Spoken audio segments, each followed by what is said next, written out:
Welcome to 54015, a place to talk about tech news in the federal government. On this week's broadcast, Trey White and Chris Bach and John O'Brien. Come to decide that the things that I tried were in my life just to get high on. What's up, everybody? Good morning, everybody. 54015 in the house, episode numero 14, 14, I think. 14 or 15. It's either 14 or 15. We've been doing this for a while now. Yeah. No? Is it all that we expected? I think we're making progress. Yeah. We expected. I don't know. I'm not sure we knew what to expect that first day, honestly. I don't either. And I still remember, when we started off with 54015, we talked a lot about diving into opportunities on Fed BizOps. And Bach does a lot of that, I think, when he comes on. And I think a lot of us tend to talk more about general tech topics, which is cool. Yeah, I think that's where we get interested. I actually tried to look at some Fed BizOps opportunities last night, and I looked at one and stopped. Maybe I'll tell you why in a minute. Hit one of those keywords that's like a stop word. Yeah. Got it. Yeah, no comment. But anyway, we're 540Co. You can follow us on Twitter. You probably already are. If you're watching us on Meerkat or Periscope, at 540Co. We also... YouTube, Facebook, all that good stuff. Yep. Right? Definitely, I think YouTube too. We'll post this on YouTube afterwards. And you can also find all of our other previous 54015s. See the evolution. That first one's really funny. The first one's funny. The second one is terrible. Yeah. What's that? I created that. Oh, and then I'm sorry. Starting with I think episode 3, we had the orange sofa, Right. which now is the first time we. Oh, the orange sofa is gone now. Don't have an orange sofa, so that's definitely different.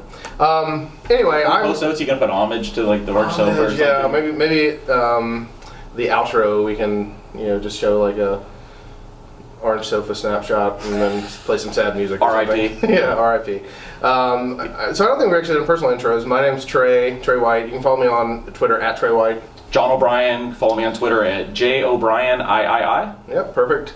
And I'm going to actually do a shameless plug for, and I don't know, is Bradius on Meerkat? Did we find out? So if you guys are interested, there is, they put on a pretty good podcast, tech webcast. I think it's every Friday. They're in Australia, so it's an odd hour. So here on the East Coast, it's 10 p.m. But yours truly, Trey White. Yeah, At Trey White. At Trey White, yeah, is going to be a guest on that show this week. So You know what you're talking about? I don't. I asked him. I think it's just general discussion, tech discussion. Seems like typically, and I've listened to a couple of their podcasts. They'll talk about general tech news, and then I'll get to talk a little bit about I think federal government work and what it's like to do consulting over here. It'd be interesting to see, how it correlates or it's different from, the way of doing business with the government in Australia. Then. Yep. Yeah. Yep. So look out for that.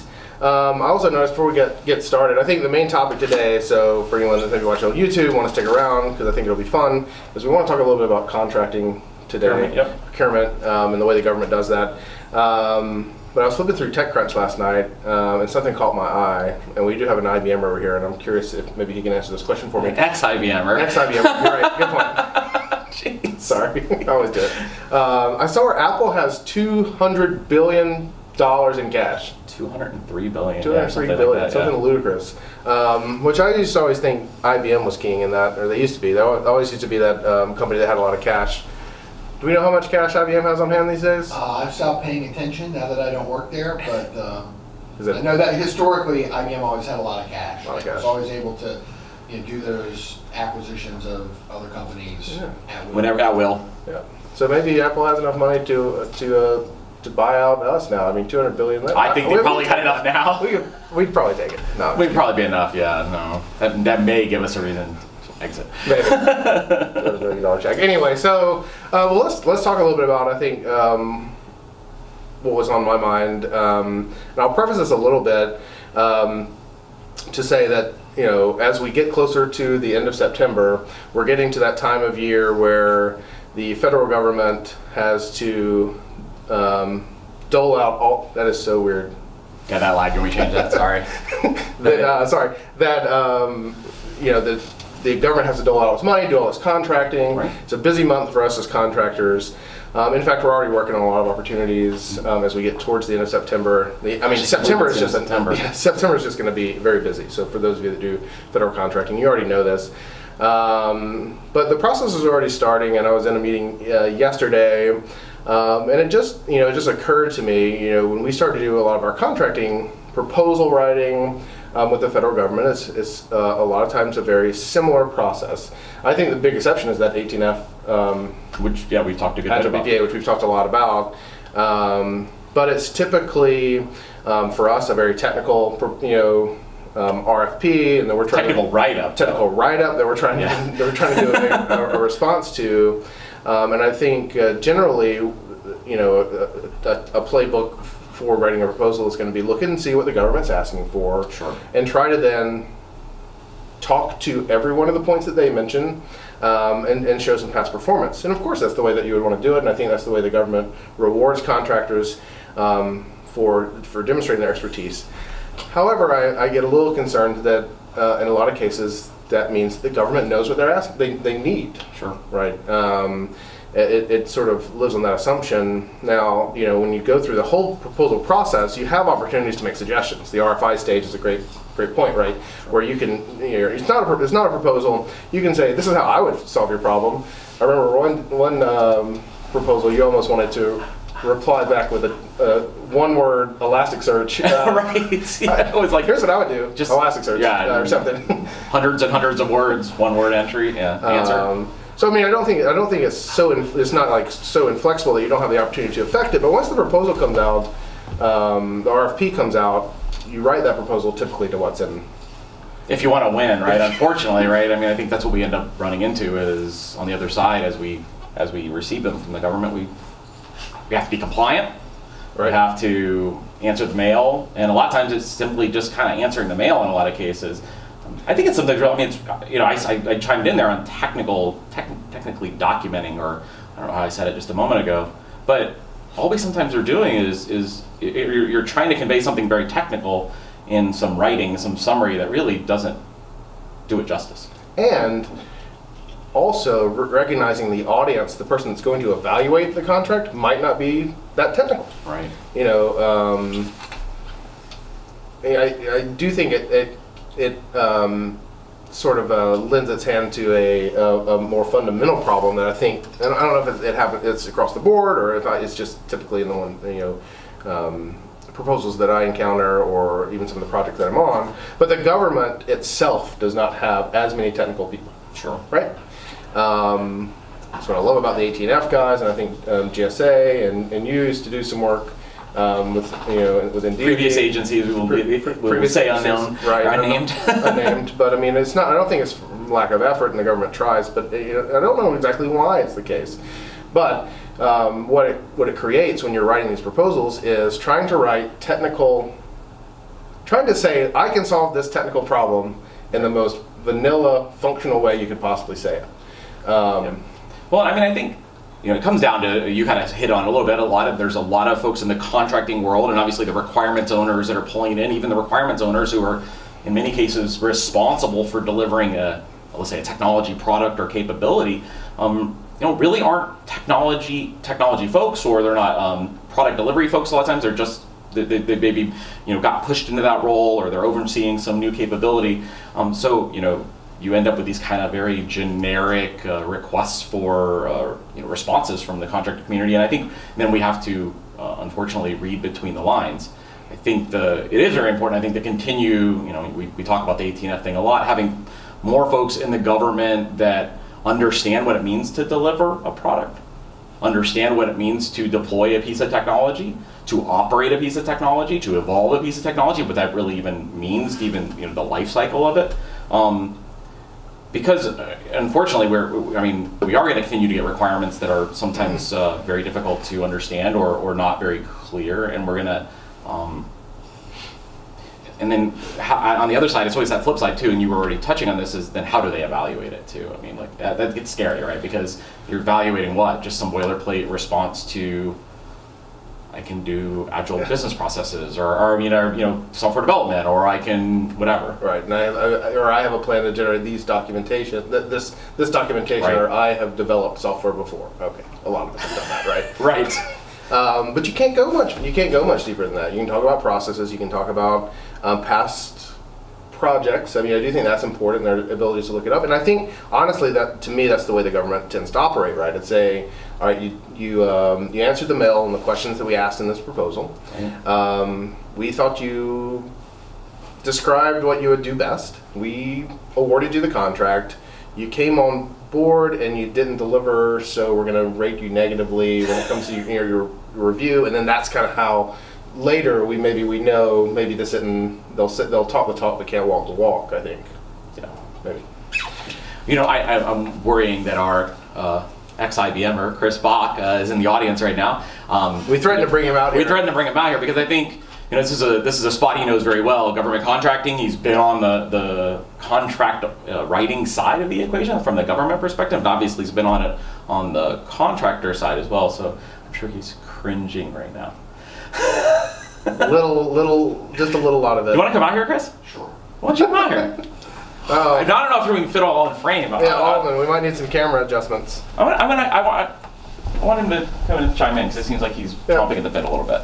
I had something I want to say, but I'm going to come back. I'm going to come back. Were you flinching or just wanted to get a couple cents in? No, but I mean, I have my opinions about government contracting, and I've been in the government contracting world for many years. I'm not going to say how many. And I think one of the, you really hit on one of the I think key issues that government procurement has is the fact that because you're dealing with public dollars, there's an inherent requirement that the government has to keep the playing field level so that anybody has an opportunity to compete to win the work.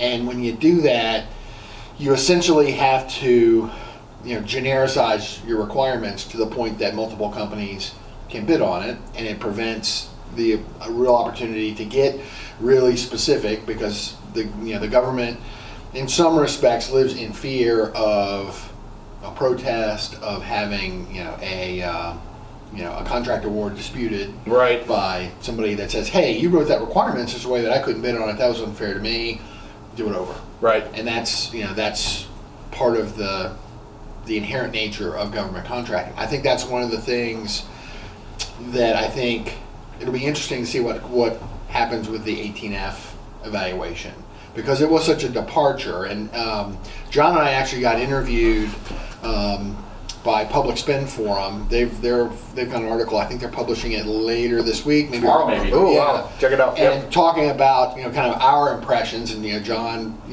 kind of responded from a technical perspective. I responded from a contracting perspective into how it was such a departure from your typical government proposal response. So I do think it'll be interesting to see what happens at the tail end of the 18F. They award these BPAs. Are there going to be protests? What's going to happen? Because as you know, we didn't really submit a written proposal. We submitted code, and the requirement was written completely openly. It was build something. Which that is great for us, Yeah. right? And then it puts the strain, I think, on the government to be able to evaluate the proposals. So what does that mean for the 18F Agile BPA? That means they're going to go into code repositories that have thousands and thousands of lines of code, understand who did it well and who didn't, be able to install and deploy and run those prototypes. And not everyone can do that. Not everyone's set up to do that. I think 18F, I don't want to say is uniquely set up to do that, but they were in the minority. What is the real, first of all, I agree. We'll have to see how that one turns out. We liked it. We hope more people do it that way. I think it's the right way for a technical proposal to do it that way. But should the government then be focusing on hiring more technical talent in-house to be able to perform that way? I mean, because I don't think most or all, certainly not all, organizations are set up that way. Yeah, no, I agree, and I think that is a key challenge, and it's a deficit that the government has to figure out how to deal with. And it's not just in the technical disciplines. The government struggles in a lot of different professional disciplines to attract, and even when they do attract and retain, the best talent. And again, I think we've talked a lot about 18F. They've done a good job of attracting agile thinking types of folks. But the question is, can that happen on a larger scale across the government in other agencies? I think, Chris, you mentioned you said it back when we did the 18F thing near the end, something about the ability to demonstrate to be able to do something. Yeah. So that's the hardest thing, right? That is the hardest thing, and I think where the disconnect happens on the government side between the procurement process and project execution is the procurement process is set up to award the contract to the right company, and the right company is the one that writes the best proposal and comes in with the lowest price, not necessarily the company that can actually do the work. And that's why you have so many programs in the government that get into trouble or fail, because you have a procurement process that's so geared towards that proposal evaluation event, and when that event is over, you then have to start to execute a program. And writing a proposal is nothing like actually delivering on a complex IT project, for example. Right. So, and that's not to say that all government programs are doomed to fail. I've certainly been a part of some that have gone really well. Sure. And they were examples where the government was thoughtful about how they wrote their requirements. They were thoughtful about their evaluation, and they were willing to take risk. There was one program, I won't name it, but it was one where in a former company we bid. We were not the lowest price, Sure. but we had the best solution, and we knew we had the best solution, and the government took the chance. They basically took a risk and awarded it to us at a higher price, knowing there was a chance they'd get a protest. But in their minds, they said, this gives us the best chance for a successful program. And that's when the government can get past that mentality of, how do I award this contract without getting a protest, and start to think about, how do I award this contract to have a successful project at the end. That's where you can be successful. But that's a tough thing for government contracting and acquisition people to get past. Well, I don't think it's not an easy problem. No, Nothing about it's easy. And even if we go back to some of the conversations that we had on previous 540-15s where we talk about agile development, I actually think the way that the federal government does just the inherent nature of doing contracts and having to put everything in contracts goes against one of the core tenets of agile development, which is customer collaboration over contract negotiation. It's about finding the right people and giving them the flexibility to execute, but that's hard to do when you're trying to be fair and allow anyone that's qualified and an equal opportunity to compete, and then not put in place the structure to evaluate them. It's funny how cyclical things are. Probably 22 or 23 years ago, the Navy, actually Naval Air Systems Command, NAVAIR, created an initiative. They called it Alpha Contracting, and it was supposed to be a departure from the traditional process. It was focused on collaboration before contract award, sitting down with contractors, sharing information, not worrying so much about making sure that each company only got certain pieces of information and they all got exactly the same information. And the intent was to try and address some of those problems. And like a lot of things, it had momentum for 6 or 12 months, and then everybody kind of fell back into their like a fad, their old way of doing right. business. Yeah, it was. And I got to we. The organization I worked for, we adopted it on a couple of kind of test case acquisitions, and it sort of worked. But at the same time, when you have government contracting people, being a former contract specialist, I think I can say this.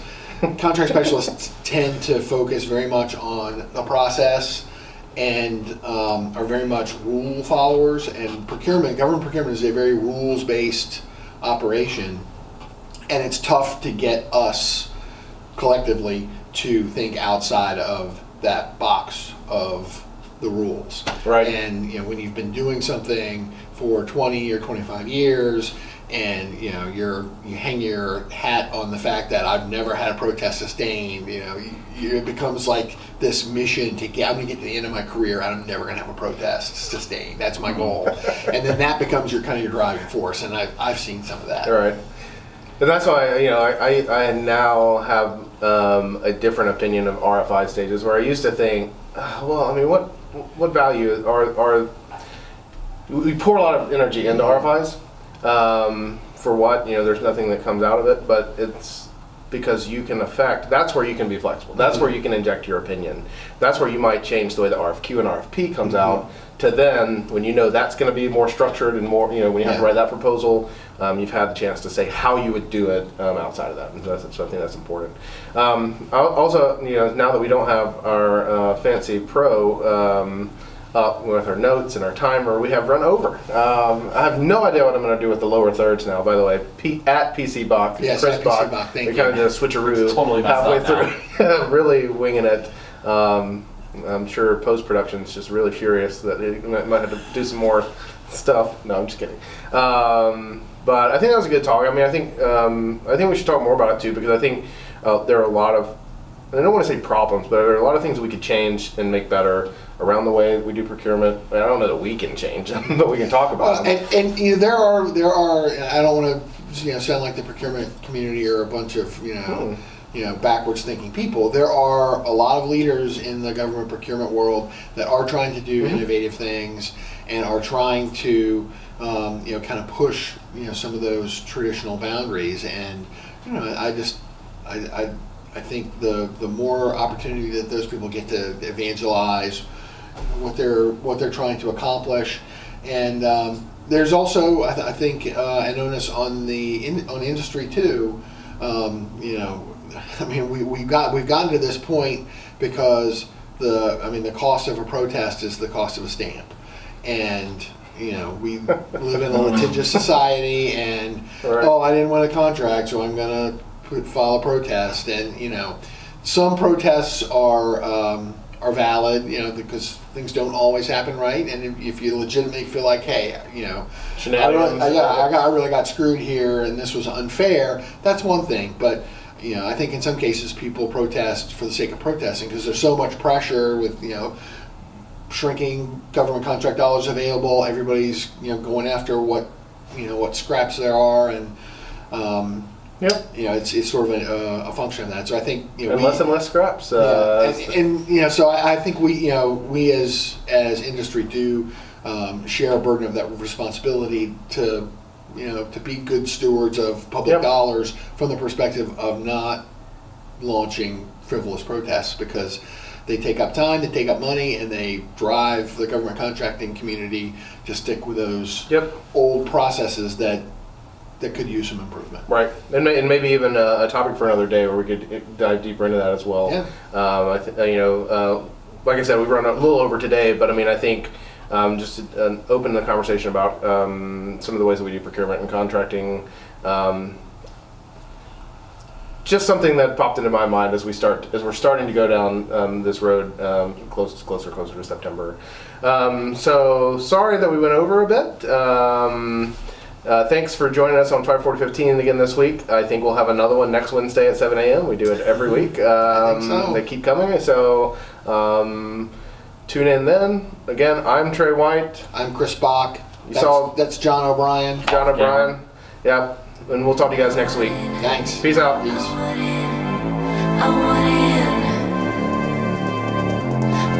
in.